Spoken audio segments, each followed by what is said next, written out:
Saludamos a cada persona que está conectada desde el otro lado, desde la pantalla de tu televisor, de tu celular. Gracias por darle clic a este mensaje, a esta transmisión. Y hoy y a lo largo de este mes quiero compartir con ustedes una serie. ¿A cuántos les gustan las series? A propósito, levante la mano. ¿Qué serie está viendo usted de pronto? Que sea buena, recomiéndela. Y si es mala, adviértanos para no verla. Pero nos gustan las series nos envuelven. Y la serie que quiero compartir a lo largo de este mes de abril le he puesto por nombre Transformados. O sea que usted al final de esta serie va a poder decir, Dios me ha transformado. Y quiero básicamente que podamos trabajar en 4 aspectos de transformación. El primero, en tus miedos. Que Dios, en segundo lugar, transforme tus dudas. 3, que Dios transforme tus errores. Y 4, que Dios transforme tu futuro. Así que no se vaya a perder de ninguna manera esta serie, y por si alguna razón no puedes venir en alguno de estos domingos, siempre puedes entrar al canal de YouTube y poder revisar el mensaje que fue predicado. Muy bien, en ese orden de ideas quiero compartirles el título del mensaje de hoy, del episodio número 1. Y le he puesto por título, Cuando el miedo regresa. No sé usted si se ha dado cuenta que el miedo se va, da una vuelta y vuelve. Y usted dice, pero si yo ya había como superado esto, ¿por qué otra vez me encuentro en esta situación? ¿Qué está pasando? Y viene con fuerza a veces, y viene a nublarnos, viene a confundirnos, a atribularnos, a sentirnos ese vacío que se siente acá. Es un vacío horrible, es una angustia, agonía que produce el miedo. El miedo, uno de los propósitos principales del miedo es paralizarnos, bloquearte. Te deja como sin aliento, sin movimiento. Yo recuerdo hace 13 años que nos casamos con mi esposa y a los pocos meses, nos casamos en enero y en agosto ella se enferma y es hospitalizada de una enfermedad que se llama pielonefritis, y la razón de esa enfermedad es aguantar el chichi. Así que si usted de las que aguanta, no aguante más, vaya al baño, porque eso le va a afectar sus riñones.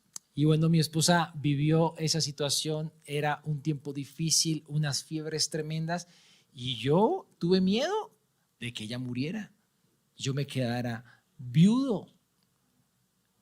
Y era un temor muy fuerte que experimenté en ese tiempo. También recuerdo en ese primer año, un año difícil de acople. A veces el primer año es muy complicado para los matrimonios. Y en ese año de acople apareció la palabra divorcio en nuestra casa. Y eso sí que me produjo más miedo todavía. Y cuando ya vienen los hijos, que son tan hermosos, tan preciosos, pero traen tan grandes desafíos, y los que son ya padres saben lo que los hijos nos llevan a doblar las rodillas. Y cuando nuestros hijos empezaron a crecer, y a veces se enfermaban los dos al tiempo. Si se enferma uno es duro, ¿cierto? Y cuando se enferman los dos al tiempo, y había momentos de profundas situaciones complicadas de salud que nos llevaban a mi esposa y a mí a arrodillarnos delante del Señor y decirle, Señor, tenemos miedo. Miedo de que se mueran, miedo de que no sabemos qué va a pasar con los aspectos de salud. El miedo es algo muy tremendo. Y recuerdo, bueno, ya no recuerdo, sino eso fue ayer, o sea, recuerdo de ayer. A mi esposa y a mí nos hicieron unos exámenes, una ecografía. Nunca me habían hecho una ecografía, pero me hicieron una ecografía, y a ella también. Y entonces estábamos allí en la clínica y mi esposa empezó a temblar. Yo dije, amor, ¿tienes frío?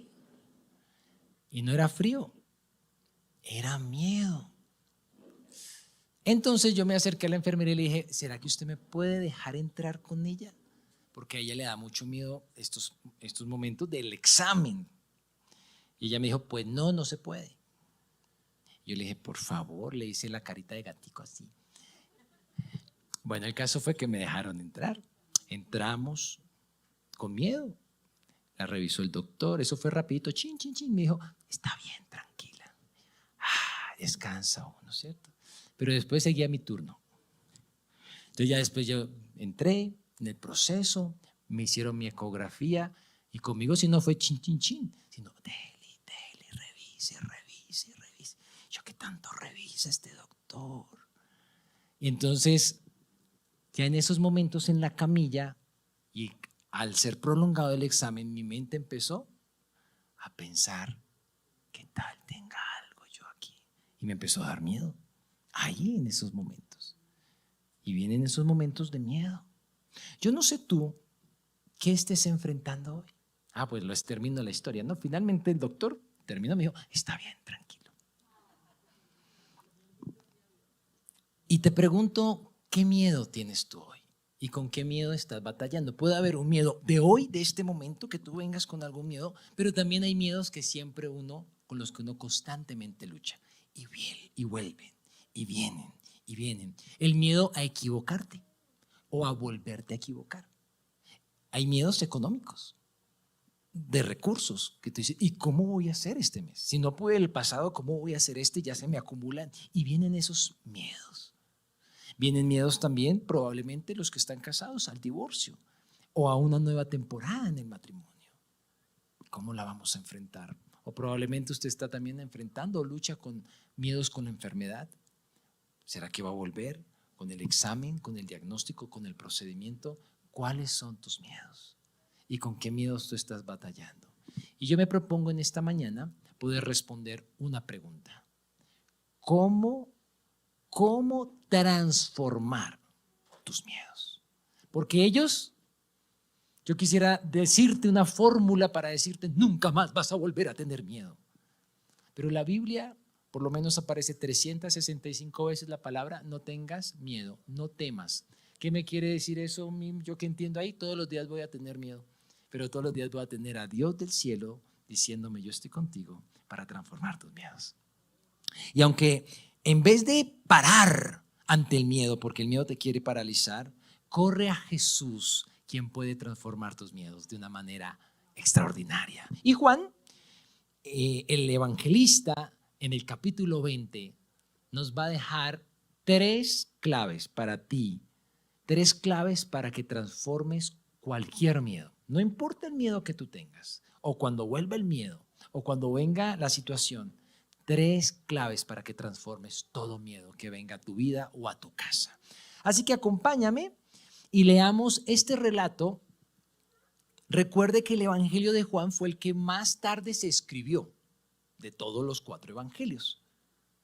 Es un evangelio que se podría decir en términos del vino, es el evangelio más añejado, o sea que tiene más sabor, tiene mayor, digámoslo así, si se pudiera decir, tiempo de reflexión para ser escrito. Así que tiene unos sabores espectaculares. Así que léelo conmigo, por favor. Abre allí, capítulo 20 de Juan, versículo 1. Y dice de la siguiente manera: el domingo por la mañana temprano, mientras aún estaba oscuro. ¿Qué horas eran más o menos? A esa hora que usted se levanta, ¿cierto? A la hora que suena su alarma, más o menos. María Magdalena llegó a la tumba y vio que habían rodado la piedra de la entrada. Versículo 2.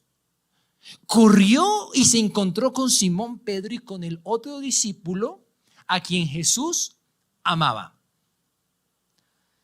Les dijo: sacaron de la tumba el cuerpo del Señor y no sabemos dónde lo pusieron. Pedro y el otro discípulo se dirigieron a la tumba.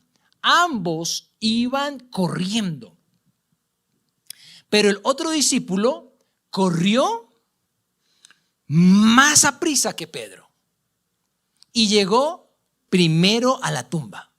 Se agachó a mirar adentro y vio los lienzos de lino apoyados ahí, pero no entró. Luego llegó Simón Pedro y entró a la tumba. Él también notó los lienzos de lino allí, pero el lienzo que había cubierto la cabeza de Jesús estaba dobladito.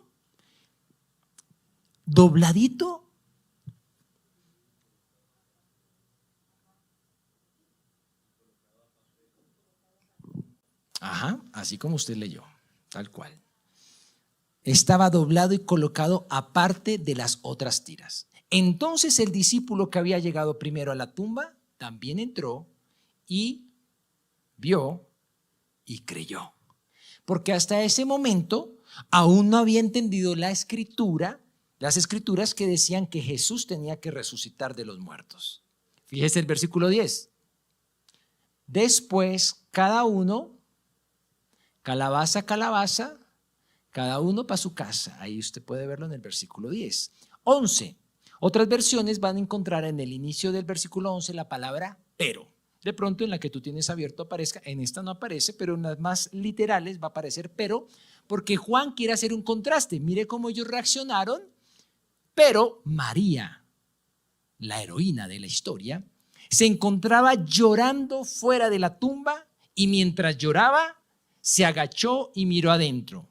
Vio dos ángeles vestidos con vestiduras blancas, uno sentado a la cabecera y el otro a los pies en el lugar donde había estado el cuerpo de Jesús. Apreciada mujer, ¿por qué lloras?, le preguntaron los ángeles. Usted cuando está llorando, ¿qué le dicen las personas que están a su alrededor? Deje de. A usted no le dicen deje de llorar. Sí. Pero mire cuán hermoso, mire lo que le. ¿Por qué lloras? Qué lindo texto, ¿cierto? Y ella responde, porque se han llevado a mi Señor y no sé dónde lo han puesto. Dio la vuelta para irse y vio a alguien que estaba de pie allí. Era Jesús, pero ella no lo reconoció. Apreciada mujer, mire la pregunta de Jesús. ¿Por qué lloras? ¿A quién buscas? Ella pensó que era el jardinero y le dijo, Señor, si usted se lo ha llevado, dígame dónde lo puso, que yo iré a buscarlo. Versículo 16, en exaltación, María. María, dijo Jesús. Ella giró hacia él y exclamó, Raboni, ¿qué significa? Maestro.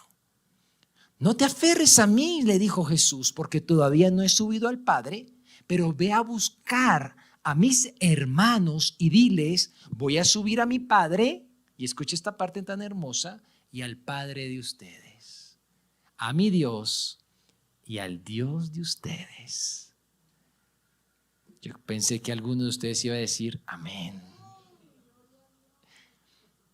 María Magdalena, versículo 18, encontró a los discípulos y les dijo, he visto al Señor. Y les dio el mensaje de Jesús. Amén. Muy bien, vamos entonces a ver la primera clave para transformar tus miedos. Así que si estás tomando nota, es la siguiente. Transforma tus miedos confesándolos, no callándolos. Lo repito, transforma tus miedos confesándolos, no callándolos. ¿Cuál era el miedo de María? A la luz de lo que acabamos de leer. ¿Cuál crees que era el miedo de ella? Ok, pero ¿y qué pasaba con eso? Porque estaba tan llorando, tan quebrantada. ¿Qué era el miedo que estaba volviendo a ella? Usted de pronto recuerda que al principio y al final, tanto al principio como al final, Juan escribe María, pero especifica cuál de las Marías. Porque María sí hay hartas. ¿Aquí hay alguna María? ¿Que alguno de sus dos nombres sea María? Mira, todavía siguen habiendo Marías. Y entonces Juan pone la descripción de esa María, no el apellido, sino el lugar de origen. Y es María de Magdala, no del Magdalena, ¿sí? No de Magdala. Y entonces usted inmediatamente, ¿qué recuerda? Ah, esa no era la que andaba endemoniada, la que tenía 7 demonios, a la que Jesús liberó. Entonces, ¿cuál era el miedo de María Magdalena? ¿O cuál fue el miedo que le volvió a María Magdalena? Ella por lo menos había disfrutado 3 años de libertad. 3 años donde no era atormentada por los demonios. Y sabe, una persona endemoniada es muy atormentada. Y esta tenía no 1, ni 2, ni 3, sino 7 demonios que le hacían la vida cuadritos. Y ella pudo experimentar esa libertad que solo Jesús puede dar. Pero ahora Jesús muere. Y ella lo dice constantemente: se me robaron a mi muerto. Ella no está pensando en la resurrección en ese momento. ¿Cuál es el miedo de ella? Y ahora, ¿quién me va a defender de esos 7 demonios? Esos me van a perseguir. Esos se me van a volver a meter. Ese era el miedo de ella. Y ahora, ¿quién podrá defenderme? No sé tú qué estás viviendo hoy. Y qué miedo esté regresando. Y qué miedo esté llegando. Cuál sea tu miedo. Pero esta era la realidad de María Magdalena. Ahora, ¿cómo nos damos cuenta que María tenía miedo a la luz del relato? ¿Qué pudo darse cuenta usted? Que María era una buena comunicadora. ¿Y cuántas buenas comunicadoras hay acá? Levante la mano. María era una buena comunicadora. Y los hombres, que nos cuesta un poquito más comunicar, necesitamos aprender a comunicar. Porque ella nos muestra con claridad que ella, a lo largo del pasaje, comunica, o más bien confiesa su miedo. Fíjese en el versículo 2, ¿a quién le contó sus miedos? A Pedro, a Simón Pedro y a el discípulo que Jesús amaba, que es el mismo que está escribiendo. ¿Qué tal ese escritor, esa forma de escribirse? En vez de poner Juan, él pone el discípulo amado. Todo el mundo sabía que era él. Chicanero, chicanero. Luego en el versículo 2 también vemos que María no estaba sola, porque ella dice, sabemos, o no, más bien no sabemos, sino no sabemos dónde lo han puesto. O sea que ella estaba con otras, con Salomé, con la otra María, y entre ellas estaban abriendo el corazón y compartiendo su miedo. O sea que estamos viendo que ella era comunicativa. Luego en el versículo 13, ¿a quién le cuenta? A los ángeles. Y no sé si usted se dio cuenta que pareciera que ella, en medio de sus lágrimas, ni se da cuenta que son ángeles. Porque ellos le preguntan y ella les da la espalda y se va. Y eso a veces nos puede pasar a nosotros. Dios también envía ángeles para ayudarnos en medio de nuestras crisis. Y aclaremos una cosa aquí. Ángel es ángel y ser humano es ser humano. Porque a veces le dicen a alguien, tú eres como un ángel. Y no. Un ángel es un ángel. Y una persona es una persona. Un siervo de Dios o alguien que Dios... Pero el texto bíblico, ¿por qué hay esa confusión a veces? Y acá quiero, qué pena, los que siempre han creído que los ángeles tienen alas. ¿Cuántos han creído que los ángeles tienen alas? Bueno, pues lamento informarles que a la luz del relato bíblico, los ángeles no tienen alas. Se parecen a los seres humanos, resplandecientes, con vestiduras, pero nunca los muestran como alas. ¿Quiénes sí tienen alas? Serafines, querubines, otros seres angelicales o celestiales que hay, esos tienen alas, pero los ángeles sin alas. Qué pena dañarle a usted. Yo siempre pensé que tenía alas. Pero sabe, a veces nos pasa como María, que pone Dios ángeles, ángeles de verdad, y ni nos dimos cuenta que era un ángel. Pero luego, en la reflexión, usted dice, wow, esto era un ángel. para que hubiera estado ahí en ese momento, en esa situación. Yo nunca lo he conocido, nunca lo he visto. ¿Quién es ese personaje? Y era un ángel. Y de pronto en medio de la reflexión Dios te va a permitir entender que Dios te ha puesto ángeles que te han ayudado para solucionar cosas. Y luego en el versículo 15 vemos a María también comunicarle lo mismo al que creía ella que era el jardinero. Y le comparte pues también su miedo. Entonces esta porción bíblica nos deja más que claro que cuando vienen los miedos no te puedes quedar callado. Si tú quieres que tus miedos se transformes, pilas, porque la lucha en nuestros pensamientos cuando vienen los miedos es la siguiente. Yo puedo solo, que nadie lo sepa, yo voy a salir adelante, yo puedo. Y empezamos una lucha, una conversación, porque ¿con quién conversa uno más que con cualquier? La persona con la que más conversa uno es con uno mismo. ¿Sí se ha dado cuenta de eso? Uno habla con uno mismo unas historias más fantásticas, que hasta una se las cree. Pero fíjate que lo que María te enseña hoy es a confesar tus miedos. Y Dios te va a disponer personas. Y por favor, no idealices a esas personas que Dios te pone a tu alrededor para compartir tus miedos, porque ellos también tienen miedo. En el caso de María, fíjate a quién le puso, a Simón Pedro y a Juan. La escucharon, fueron con ella. ¿Y luego qué hicieron? Se regresaron para su casa y la dejaron a ella ahí llorando, vuelta nada, sola en la tumba. ¿Qué tal esos amigos? Oiga, Pero eso nos muestra que no porque le estás contando tu miedo a otro ser humano que tiene miedo, no los idealices, pero sí aprovéchalos para compartirle tus temores, para sacar esa batalla de acá, esa agonía, sácala con otro ser humano imperfecto que de pronto simplemente te escucha y se va, pero pudiste sacar tu miedo, sacar tu temor, vivir en libertad. Ahora, para María, Pedro y Juan no solamente eran sus compañeros discípulos, sino eran sus autoridades. Ya Jesús había dicho que Pedro iba a tener una autoridad especial dentro de ellos y Juan era de los más cercanos a Jesús, así que ellos representaban para ella autoridad. Y tú puedes confesarle tus miedos a las autoridades espirituales que Dios ha puesto alrededor tuyo. Para eso Dios los ha puesto ahí. Pero eso sí que hay que hacer. Llamarlos, escribirles, decirles. No esperes que tus autoridades espirituales, Dios les dé un sueño para decirte, oh, fulanito está muy mal. No, porque la Biblia en Santiago dice, llama a los líderes, a los ancianos de la iglesia y comparte lo que estás viviendo.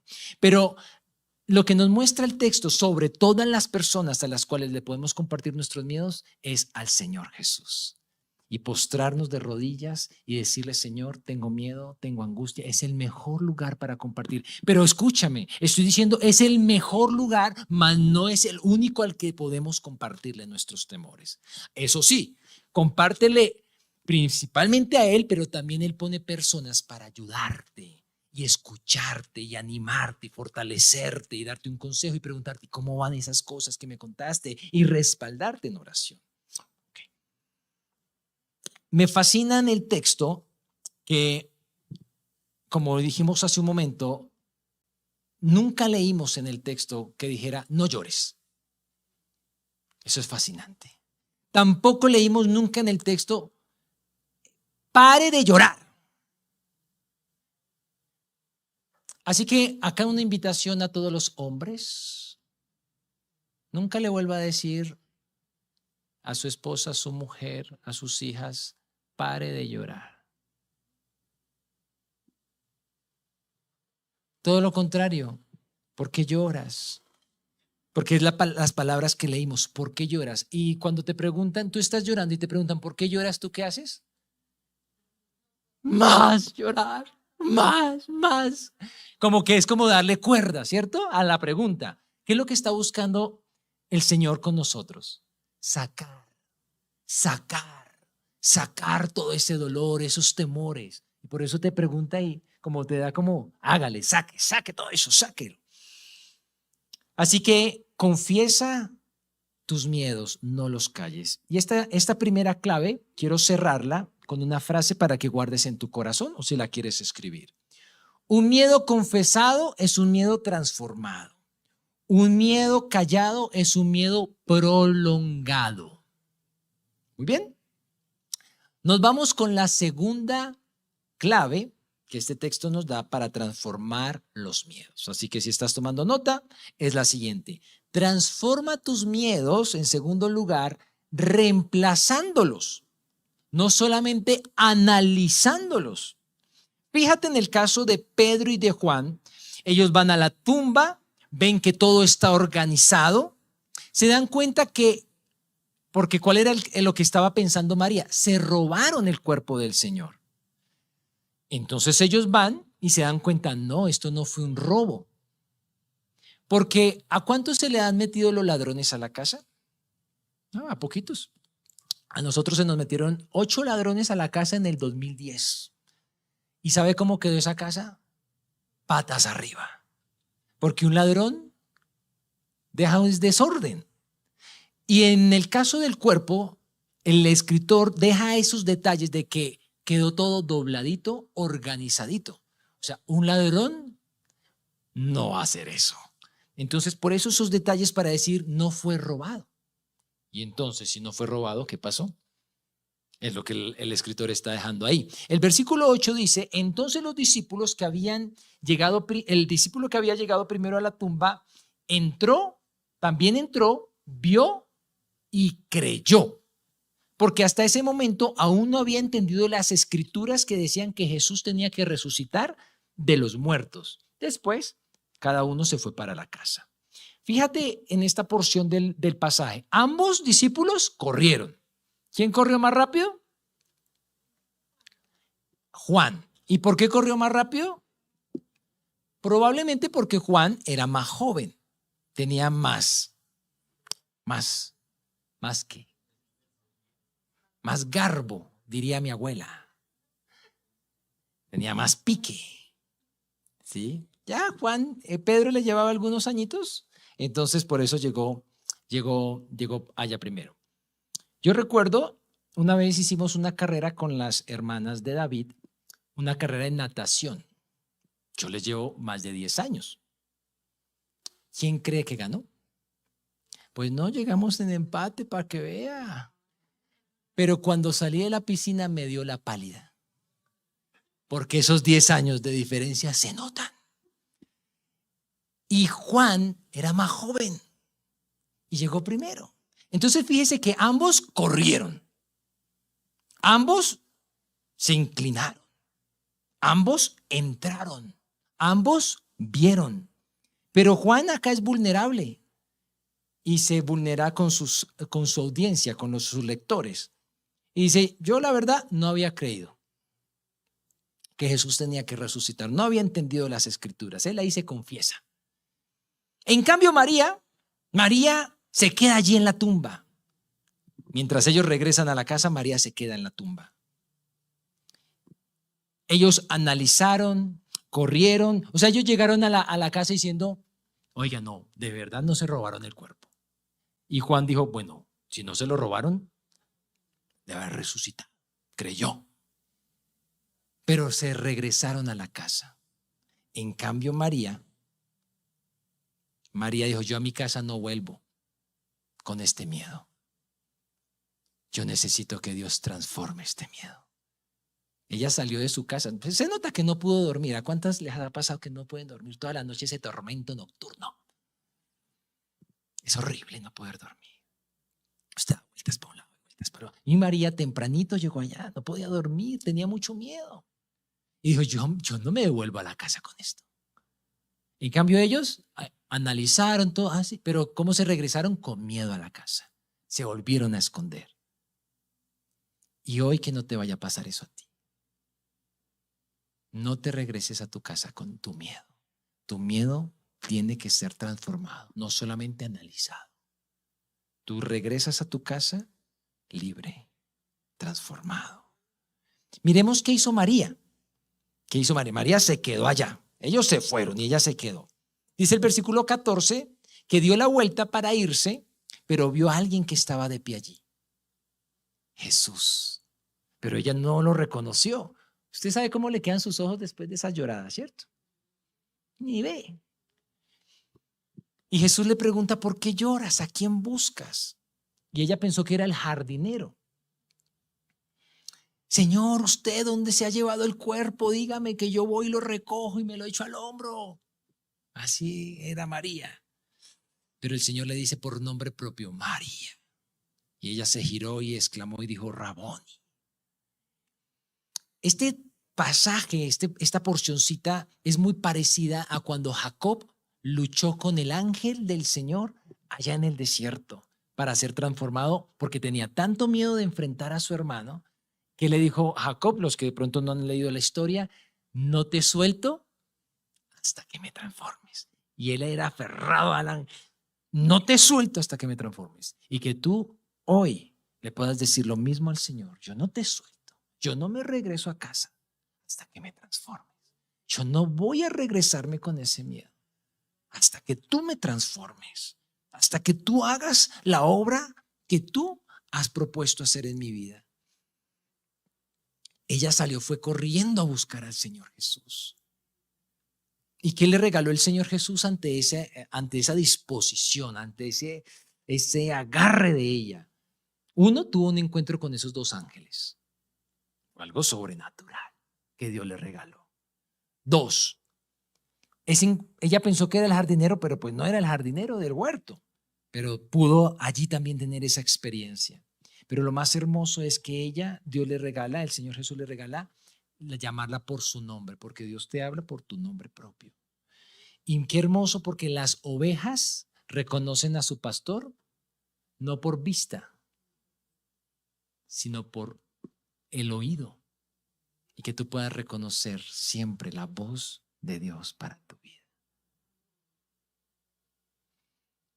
Esta escena que Juan acá recrea y que deja plasmada, y acá es de los sabores más deliciosos de este evangelio, es la siguiente. Recuerde la escena en la que estamos. Y hay una escena muy parecida en la Biblia, al inicio de la Biblia, de también dos querubines, no dos ángeles, pero sí dos querubines con una espada desenvainada.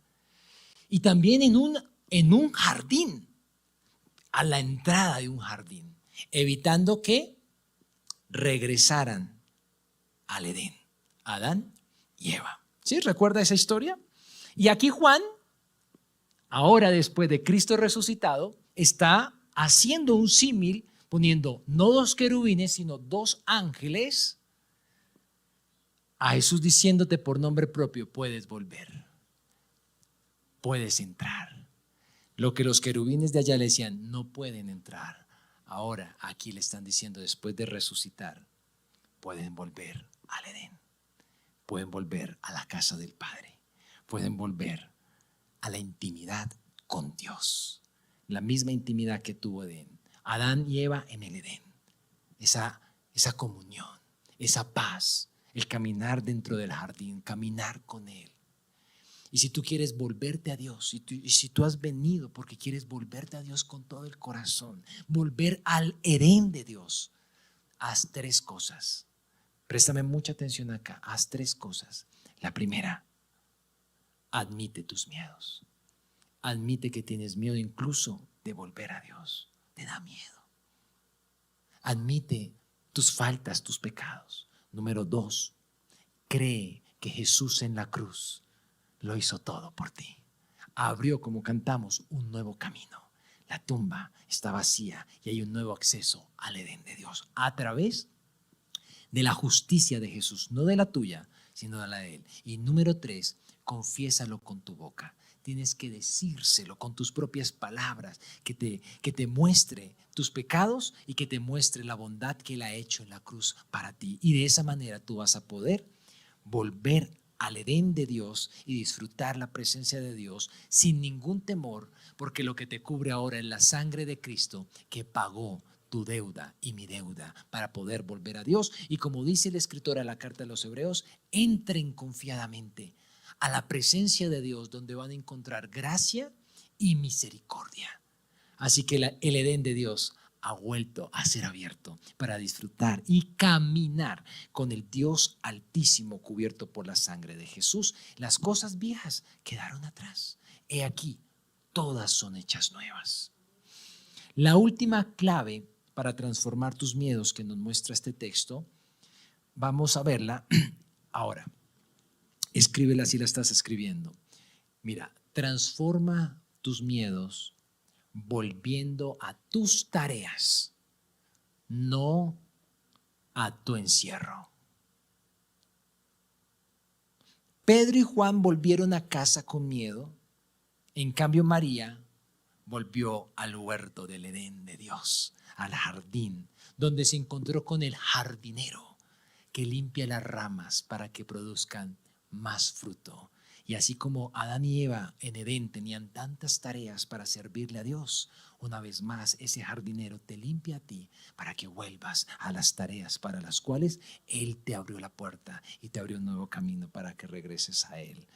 Ella le grita, después de que el Señor la llama María, ella le grita Raboni, que significa maestro. Y le dice, y ella se aferra a los pies de Jesús y Jesús le dice, mira, no te aferres porque no he subido al Padre. Más bien ve a buscar a mis hermanos. Te pongo la tarea de ir a buscar a mis hermanos y diles, voy a subir a mi Dios, a mi Padre, al Padre de ustedes, a mi Dios, al Dios de ustedes. Y lo que hace María evidentemente se fue a hacer esa tarea, a encontrar a los discípulos y les dice, he visto al Señor. Y les dio el mensaje que Jesús les dio. Ahora, cuando le dice Raboni, este término significa mi maestro. Es una expresión de entrega total. Lo que María le está diciendo, ahora que te he encontrado de nuevo, ahora que has resucitado, sigo siendo esa discípula que te hace caso, como venía haciéndote caso mientras estabas acá con nosotros. Aquí estoy. Dime qué hago, cómo te sirvo, en qué me enfoco.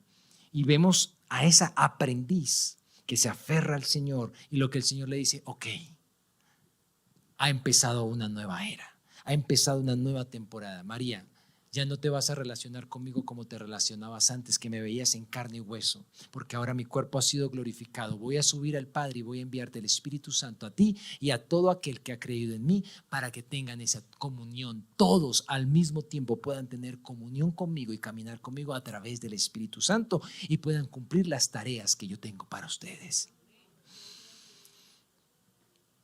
Y es impresionante que el Señor resucitado, ya en este pasaje como resucitado, ya no llama a sus discípulos discípulos, tampoco los llama amigos, ¿cómo los llama? Hermanos. ¿Qué nos muestra eso? Que una vez resucitado nos ha dado un nuevo lugar en la familia de Dios, lugar de hijos, cubiertos por su sangre. Mira lo que dice Nicolás Tranchini en su libro Cambios Profundos. Tú no puedes impresionar, Dios no se impresiona con nada que tú hagas. Él solamente se impresiona con lo que Cristo ha hecho. Por más que tú te esfuerces en tratar de impresionar a Dios, no lo vas a poder hacer. Pero si tú te cubres con la sangre de Cristo, con la justicia de Cristo, Dios va a estar impresionado de la obra de Cristo en ti. No sé si tú te estás dando cuenta, pero lo que este texto está diciendo es, el Padre te va a tratar como trata a su Hijo Jesús. Tienes todos los derechos, privilegios que tiene el Señor Jesús al tú poner tu confianza en Él. Esto es muy profundo y esto te debe dar identidad y seguridad como hijo de Dios. Tu identidad no está puesta por lo que otros digan, tu identidad está puesta por lo que Él hizo por ti. Así que no permitas que el miedo te gobierne. No lo permitas. Todo lo contrario, aunque el miedo te quiere encerrar, tú vuelve a las tareas que el Señor ha puesto en tu corazón, porque el llamado que Dios te ha hecho es irrevocable y los dones que te ha dado no te los va a quitar, están para ti. Úsalos en su nombre. Así que los miedos van a volver. Pero tú ya sabes qué hacer para transformarlos. Ya sabes que en vez de callar, los vas a confesar. Que en vez de analizarlos, los vas a reemplazar. Y que en vez de encerrarte, vas a salir a cumplir la misión que Dios tiene contigo. Y este texto nos deja por lo menos 3 retos. Número 1, desarrolla amistades con discípulos de Jesús para que tú puedas confesar tus miedos y ellos no te dominen a ti. Cuando tú confiesas, siempre se debilita un miedo. Y cuando alguien ora por ti, al que tú le has contado, ese miedo pierde la fuerza y el poder. Número 2, diariamente aprovecha volver a la presencia de Dios cada día. Mira, Jesús, más que salvarte del infierno, el propósito que Él tuvo allí en la cruz era que pudieras volver a Él todos los días, volver al Edén y disfrutar su presencia. Así que la puerta está abierta para que tú vayas a Él lunes, martes, miércoles, jueves, viernes, sábado, domingo, y vayas a Él y le lleves todos tus miedos y le digas: Señor, no te suelto hasta que no me transformes. Yo no salgo a la calle con este miedo, sino que tú lo transformes. Y número 3, tercer reto, ante la parálisis que producen los miedos, con más veras, con más intencionalidad, reactívate en lo que Dios te ha mandado a hacer. Y cierro con esta frase: cuando regresa el miedo, corre a los brazos del Padre y retoma tu tarea. Quiero invitarte para que te pongas sobre tus pies